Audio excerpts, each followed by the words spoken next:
یہ پورا اودھنامہ، اس کا سارا جلوہ جو ہے یہ آفتاب رضا صاحب کی شخصیت کا پرتو ہے۔ فیض آباد میں جب علم، دانشوری اور قانون اور سمویدھان، دستور ہند، ان موضوعات پر جب کبھی پیچیدگی پیدا ہوتی ہے تو لوگ تلاش کرتے ہیں محترم آفتاب رضا صاحب کو۔ میرا بہت پرانا دوستانہ ہے، ساتھ ہے، وہ میرے اتنے کرم فرما ہیں کہ میں ان کا شکر گزار نہیں بلکہ ان کا احسان مند ہونے کا دعویٰ کروں تب بھی لفظ ہلکا پڑے گا۔ مجھے 2 سال پہلے سرکار نے اتر پردیش مدرسہ ایجوکیشن بورڈ کا چیئرمین بنا دیا تھا۔ میں آفتاب بھائی کا احسان مند ہوں، وہ پہلے آدمی ہیں جنہوں نے میری شخصیت پر، مجھ گنہگار پر ایڈیٹوریل لکھا تھا۔ شاید یہ پہلا واقعہ ہو کہ میرے جیسے چھوٹے آدمی کو کسی عہدے پر آنے پر کوئی اخبار ایڈیٹوریل لکھے۔ اس میں آفتاب بھائی کی محبت، خلوص، عالی ظرفی، کیا میں الفاظ استعمال کروں۔ بہرحال انہوں نے پچھلے 40 برسوں میں جس طرح سے مجھے دیکھا تھا، ان کے دل پر اتنا اثر تھا کہ انہوں نے میرے بارے میں، مجھ گنہگار کے بارے میں ایڈیٹوریل لکھا، تو وہ میرے محسن ہیں، اور آج اگر ہیں تو میں پھر ایک بار ہمیشہ ان سے گفتگو کر کے میں اپنی معلومات میں اضافہ کرتا ہوں۔ آج ان کی تقریر سن کر کے میں اپنے دل و دماغ کو روشن کرنا چاہتا ہوں۔ محترم سید آفتاب رضا صاحب، ایڈوکیٹ، فیض آباد۔ سیمینار کے صدر ذی وقار منظر شاہی صاحب، قرآن حکیم پر ریسرچ کرنے والے جناب فاروقی صاحب، ایک عالم دین قائم مہدی صاحب، اور ان کو مخاطب کرنے کے پاس میں محسوس کرتا ہوں کہ میرے پاس الفاظ نہیں ہیں، یعنی انور جلال پوری صاحب جو اس سیمینار کی نظامت فرما رہے ہیں۔ کنوینر سیمینار سے میرا رشتہ نازک بھی ہے، محترم بھی ہے، اور ایک اور شخصیت برادر محترم سراج مہدی صاحب تشریف لا رہے ہیں، اور اس سیمینار میں تشریف فرما سبھی محترم خواتین حضرات اور بالخصوص وہ ٹیچرز جن کو آج انعام کے لیے منتخب کیا گیا ہے۔ ابھی میرے برادر عزیز نے اپنی ابتدائی گفتگو میں یہ فرمایا کہ آج کا یہ موضوع جو اس سیمینار کے لیے منتخب کیا گیا ہے غالباً لکھنؤ میں اچھوتا ہے۔ میں ان کی بات کی تائید کرتا ہوں، میرے علم میں بھی نہیں ہے کہ اس کے پہلے اس موضوع پر کوئی سیمینار یہاں منعقد ہوا ہو، لیکن اتنا ضرور عرض کروں گا کہ کئی اعتبار سے اس موضوع کے دور رس نتائج ہیں، علم کے اعتبار سے بھی، ادب کے اعتبار سے بھی، دین کے اعتبار سے بھی، حالات حاضرہ کی ضرورتوں کے اعتبار سے بھی، اور سب سے اہم اعتبار یہ ہے کہ عقل کے اعتبار سے۔ یہ بہت اچھا موضوع ہے جس پر آج اس سیمینار میں گفتگو ہو رہی ہے۔ میں اس نقطۂ نظر سے اس موضوع کی اہمیت کو آپ کے سامنے اجاگر کر رہا ہوں۔ بہت سی غلط فہمیاں،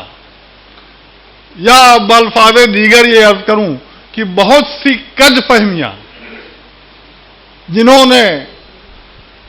ہمارے مطلع عقیدت کو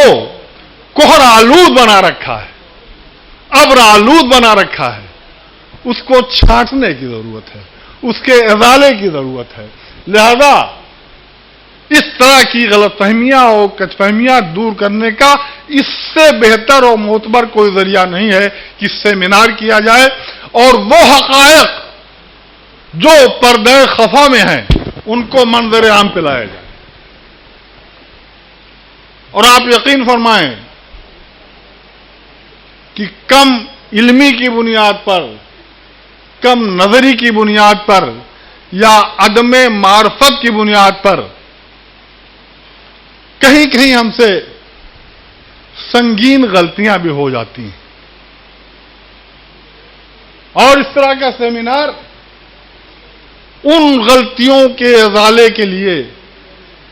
وقت کی بہترین ضرورت ہے، جس کا انعقاد وقار مہدی صاحب نے آج اس حال میں کیا ہے۔ میں ایک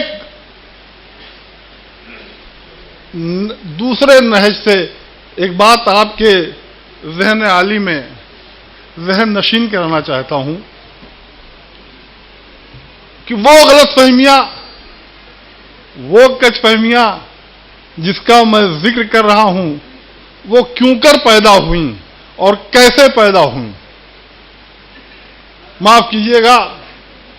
میں نہ کسی پر طنز کر رہا ہوں،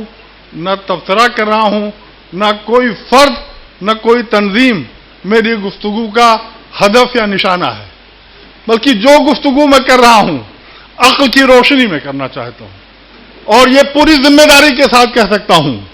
کہ اگر اسلام دین مساوات ہے، اگر اسلام دین انسانیت ہے، تو اسلام دین عقل بھی ہے، اور اگر آپ نے عقل کو اسلام سے الگ کر کے سمجھنے کی کوشش کیا تو اسلام فہمی ہرگز ممکن نہیں۔ ابھی ماہ سیام کا مبارک مہینہ جس سے ہم لوگ گزرے ہیں، مجھے صرف اشارتاً آپ کو متوجہ کرنا ہے کہ آپ نے محسوس کیا ہوگا کہ رویت ہلال کے سلسلے میں جو اختلاف شروع ہوا تو آخر تک باقی رہا، ماہ سیام تمام ہو گیا، اختلاف اپنی جگہ پر باقی رہا۔ اسی نہج سے میں نے عرض کیا کہ یا تو کم علمی کی بنیاد پر یا تو کم نظری کی بنیاد پر اس طرح کی غلطیاں ہم سے ہو جاتی ہیں، اور جبکہ آپ حضرات کے علم میں ہے کہ قرآن حکیم نے جب یہ آیت آئی کہ سبحان الذی اسری بعبدہ لیلا من المسجد الحرام الی المسجد الاقصی، بہت واضح طور پر یہ ذکر تھا قرآن حکیم میں کہ اللہ اپنے ایک بندے کو لے جانا چاہتا ہے مسجد نبی سے لے کر مسجد اقصی تک۔ تو جب لفظ بندے کا استعمال ہوا تو بندہ مرکب ہے جسم سے بھی اور روح سے بھی، لیکن جیسا کہ میں نے عرض کیا کہ کم علمی، کم نظری یا عدم معرفت کے نتیجے میں وہ معراج جو قرآن حکیم کے الفاظ میں معراج جسمانی تھی، چونکہ اس وقت موجودہ علم سے لوگ آشنا نہیں تھے، لہذا ان کی مجبوری یہ تھی، دوسرے نہیں بلکہ اہل خانہ جنہوں نے معراج جسمانی کو معراج روحانی سے تبدیل کر دیا، وہ یہ سمجھ رہے تھے کہ معراج جسمانی ممکن العمل نہیں ہے، عمل میں آ ہی نہیں سکتا۔ ساتویں آسمان سے اوپر جانے کے لیے ساتوں آسمان میں شگاف ہو، آسمان کہیں نہ کہیں سے ٹوٹے، کوئی نہ کوئی ایسا میزائل بنے جو اتنی سرعت رفتاری کے ساتھ آسمان کی بلندیوں پر جا سکے۔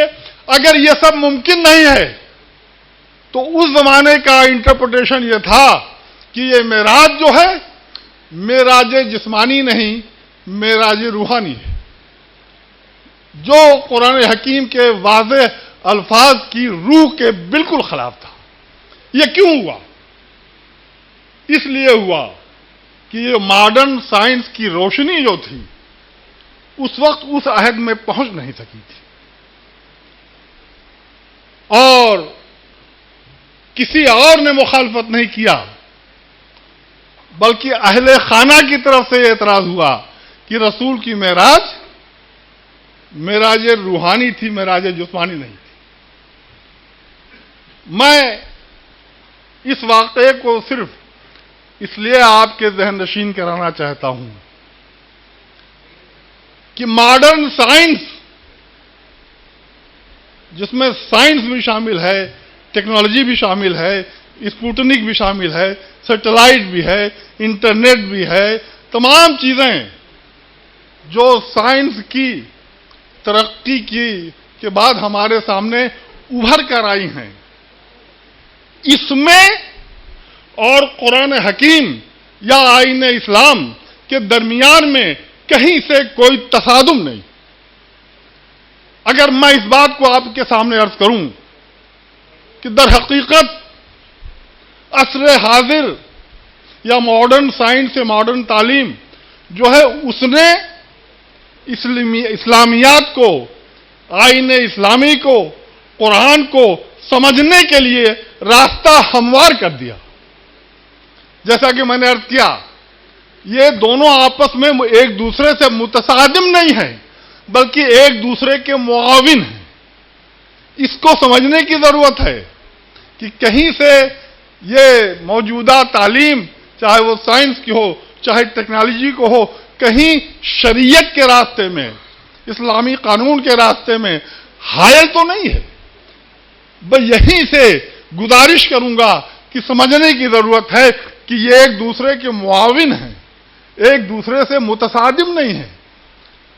جیسا کہ میں نے عرض کیا، میں نے معراج کا واقعہ اس لیے آپ کے سامنے کہا، ذکر کیا کہ قرآن میں صاف لفظوں میں ہے کہ وہ اپنے بندے کو لے گیا۔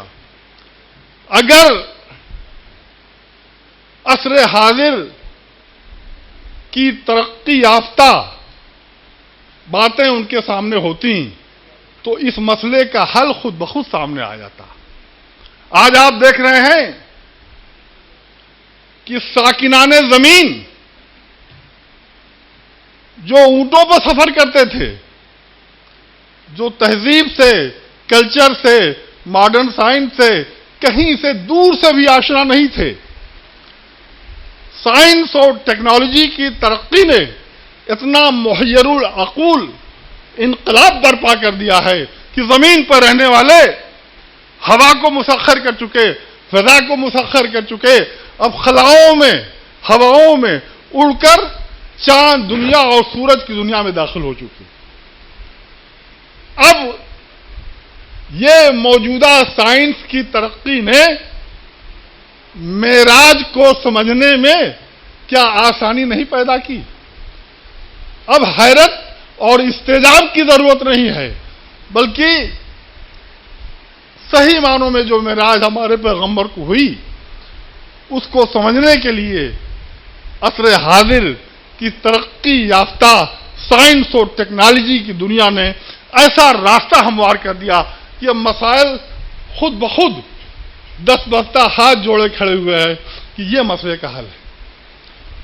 تو میں آپ کے سامنے جو عرض کر رہا ہوں کہ عصر حاضر میں جو ترقی، مادی ترقی بظاہر نقطہ معراج پر ہے، ہو سکتا ہے کہ ترقی کے اور بھی امکانات ابھی باقی ہوں، لیکن جتنی ترقی ہو چکی ہے آپ کو بتانے کی ضرورت نہیں ہے۔ امریکہ سب سے زیادہ دور دراز ہے، 7 سمندر پار۔ آپ کے ساتھ بھی یہ واقعہ گزرتا ہوگا، میں بھی دیکھتا ہوں کہ اب یہی نہیں کہ ہم وہاں کے لوگوں سے ممکن ہے یہاں کوئی واقعہ ہو اور اس کی اطلاع حضرت گنج میں 5 منٹ بعد پہنچے، لیکن امریکہ میں اس سے پہلے پہنچ جائے گی۔ اور یہی نہیں بلکہ امریکہ میں آپ کے جو اعزاء ہیں، جب آپ ان سے گفتگو کرتے ہیں تو ایسا محسوس ہوتا ہے کہ ایک ہی میز پر بیٹھے ہوئے ہیں۔ انہوں نے کیمرہ لگا دیا تو اب آپ ان کا رخ بھی، تصویر بھی دیکھ رہے ہیں، ان سے گفتگو بھی کر رہے ہیں۔ میں نے ایک ہلکا سا اشارہ کیا کہ مادی ترقی کی یہ انتہائی معراج ہے۔ ویب سائٹ ہے، انٹرنیٹ ہے، اسپوٹنک ہے، سیٹلائٹ ہے، اس نے دنیا کو کہاں سے کہاں پہنچا دیا۔ تو ضرورت اس بات کی ہے کہ دنیا والوں کو یہ سمجھایا جائے کہ یہ تمام تر ترقی جس پر آپ فخر کر رہے ہیں، اس کی رعایت، اس کا نسخہ پہلے سے قرآن حکیم میں موجود ہے۔ ہمارے مہمان خصوصی فاروقی صاحب بھی تشریف فرما ہیں، آپ نے اس نہج سے ایک کتاب بھی لکھی ہے۔ میں عرض کروں گا کہ آج کے اس سیمینار میں اس حقیقت کو سمجھنے کی ضرورت ہے کہ جتنی ترقیاں ہو رہی ہیں سب قرآن حکیم کی رہین منت ہے۔ صرف ضرورت اس بات کی تھی کہ ہم وہ نظر پیدا کریں، وہ فکر پیدا کریں جو در حقیقت قرآنی فکر ہو، قرآنی نظیر ہو، تو ہم کو نہ حیرت ہوگی نہ تعجب ہوگا، بلکہ ہم اس حقیقت کا اعتراف کرنے کے لیے مجبور ہو جائیں گے کہ انسان ہر چیز پر متصرف فی الکائنات بنایا گیا ہے۔ جتنی چیزیں زمین میں ہیں، جتنی آسمان میں ہیں، سب اس کے زیر نگی ہیں، سب پر اس کو حق تصرف ہے۔ تو اس موضوع کو ہمارے ایک ایسے امام سے وابستہ کیا گیا ہے کہ جن کے زمانے میں علم کی اتنی ترقی ہوئی، انہوں نے دین اسلام کی ترویج و اشاعت میں اتنی محنت کیا کہ فقہ جعفری ان سے منسوخ ہو کر رہ گیا۔ ابھی ہمارے برادر عزیز انور جلال پوری صاحب نے جابر حیان اور امام ابو حنیفہ اور دیگر ان کے شاگردوں کا ذکر کیا کہ چاہے علم طبیعیات ہو، چاہے علم جفر ہو، چاہے علم تیر ہو، چاہے علم فلسفہ ہو، جتنے دنیا میں علوم ہیں، میں ایک بات آپ کے سامنے عرض کر رہا ہوں، صاحبان نظر ہیں، علماء بھی تشریف فرما ہیں، دانشوران بھی ہیں، انور جلال پوری صاحب تو پوری دنیا دیکھے ہوئے ہیں۔ میں عرض یہ کرتا ہوں کہ 5000 سے زیادہ شاگرد آپ کے تھے، دنیا کے جتنے علوم تھے سب پر آپ کو قدرت حاصل تھی، تو یہ صلاحیت، یہ کمال علم کی دنیا میں ان کو حاصل کہاں سے ہوا؟ اس مدرسے کا نام بتائیے، اس کالج کا نام بتائیے، اس یونیورسٹی کا نام بتائیے جہاں سے انہوں نے تمام علوم حاصل کیے۔ اگر آپ نہ بتا سکیں تو میں بتانے جا رہا ہوں۔ ظاہر بظاہر میں نے آج تک کسی سے نہیں سنا، میری نظر کسی کتاب پر بھی نہیں گئی جس میں یہ بتایا گیا ہو کہ آپ فلاں مدرسے سے فارغ التحصیل تھے، وہاں سے دینی تعلیم حاصل کیا، وہاں سے دیگر، کہیں کوئی بتا نہیں سکا۔ تو میری نظر میں جو یونیورسٹی ہے جہاں سے انہوں نے براہ راست اکتساب علم کیا ہے، اس کے ماسوا اور کوئی منطقی نتیجہ نہیں نکلتا کہ وہ لوح محفوظ ہے جس کو پڑھ کر کے یہ تمام علوم ان کے رگو پے میں دوڑ رہے ہیں۔ لوح محفوظ سے جو علم انہوں نے حاصل کیا، نہ اس کا کوئی مقابلہ ہو سکتا ہے، نہ اس کا کوئی موازنہ ہو سکتا ہے، اور ایسے ہی لوگ اس بات کا دعویٰ کر سکتے ہیں کہ ہم زمین کی دنیا سے زیادہ آسمان کی راہوں سے واقف ہیں۔ ایسے ہی لوگ تو امام جعفر صادق علیہ السلام، جن کا علم، جن کے شاگرد کا لوہا دنیا مانتی ہے، آپ یقین فرمائیں وقت کی شدید ترین ضرورت ہے کہ ان کی تاریخ، ان کے علوم پر مباحثہ ہو، گفتگو ہو، اور تب دنیا کو بتایا جائے کہ جس پر تم فخر کرتے ہو وہ راستہ ہمارے ان علماء کا ہے جو اس راستے کو رون چکے ہیں۔ میں اپنی گفتگو کو مختصر کرتے ہی عرض کر رہا ہوں کہ آج یہ سیمینار اس نہج سے بہت ہی اہم ہے کہ جدید علم سے اور قرآن حکیم کی تعلیمات سے کہیں نہ کوئی تصادم ہے، نہ کوئی ٹکراؤ ہے. جو ترقیاں ہو رہی ہیں اس کی نشاندہی پہلے سے قرآن حکیم کر چکا ہے. تو اس سلسلے میں جیسا کہ انور صاحب نے فرمایا، میں بھی وقار مہدی کو دل سے مبارکباد دیتا ہوں کہ بہترین موضوع منتخب کیا، بہترین مقررین کو مدعو کیا جس پر سیر حاصل گفتگو ہو سکے گی. اور ان الفاظ کے ساتھ میں اپنی بات ختم